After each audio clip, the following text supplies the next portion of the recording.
Joker is the most controversial movie of the year. It's so edgy that it might lead to violence. A tragedy is on the horizon. The skies are falling down. Angry incels are rising up to massacre the masses. In fact, there's one of them right behind you. Get down! Let's be real here. All this controversy is fake. The outrage is manufactured. Of course it's fake, I can already hear you say. The mainstream media doesn't want this movie to succeed because of their hidden agenda, so they're actively trying to discourage people from seeing it. To that I say, no, no, no. This controversy is manufactured by Warner Brothers.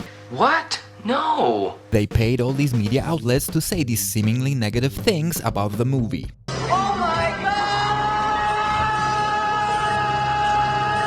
Why would Warner Brothers do this? Why would they try to sabotage their own product? What's in it for them? The answer is exposure. Think about it. They carefully chose the topics of these articles in order to create a division among moviegoers. The moviegoers then proceeded to endlessly argue about it on social media. Average people who don't pay attention to internet drama won't be convinced by either side. In fact, they won't even hear either side. All the arguments will become white noise to them. All they will hear is blah blah blah, the Joker movie, blah blah blah. And that's all that will stay in their brains. A lot of companies do this. It's how you market a product in the current year. Get people angry so that they can't shut the hell up about your product and end up doing free advertisement for you. I call it outrage marketing. It's a term that I came up with myself, but I'm sure that there are others who call it that as well. I've noticed it first during the marketing campaign for Captain Marvel. The movie is basically a big expensive piece of nothing. Not bad, but not good. Just entertaining enough to keep you in your seat for the whole running time. Blander than Jimmy Fallon. Before the marketing started, nobody cared about it. People just wanted to see Endgame and not some prequel origin story. Then, however, Brie Larson attended a press conference where she said some mildly edgy things, and suddenly Captain Marvel became the most controversial movie of 2018. People were attacking it and defending it for a solid 6 months. You couldn't get away from hearing about the movie if you tried. Some people even urged Disney to fire her for giving them bad press. What they failed to realize is that she was told exactly what to say by Disney executives.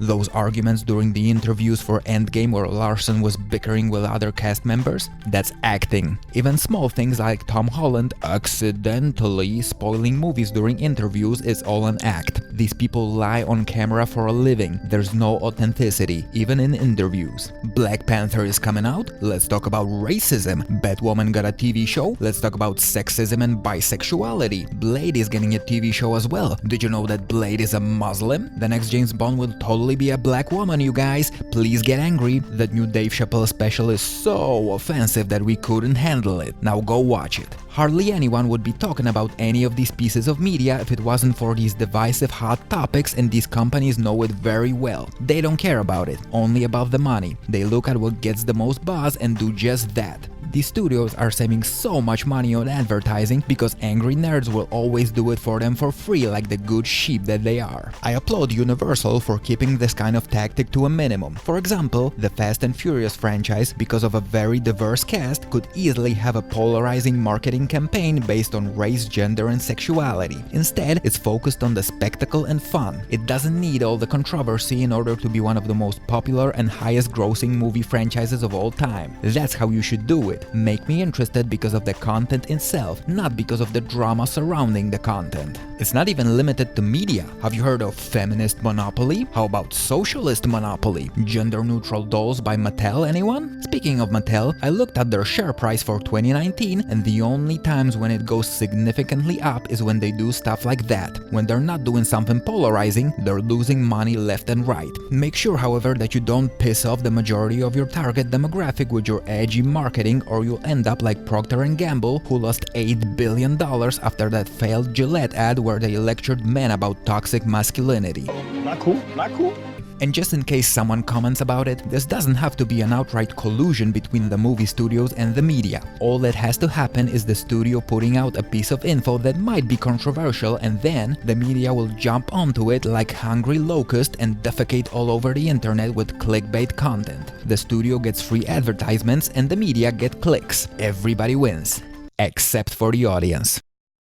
Us potential customers need to stop falling for this tactic. Whenever you see some clickbait article headline that makes you angry, don't click on it. When you hear something about a piece of media you're excited about that grinds your gears, don't share it with others. Dismiss it and move on. Most importantly, don't give them your money. Once this stops working, they'll stop doing it. I guarantee it.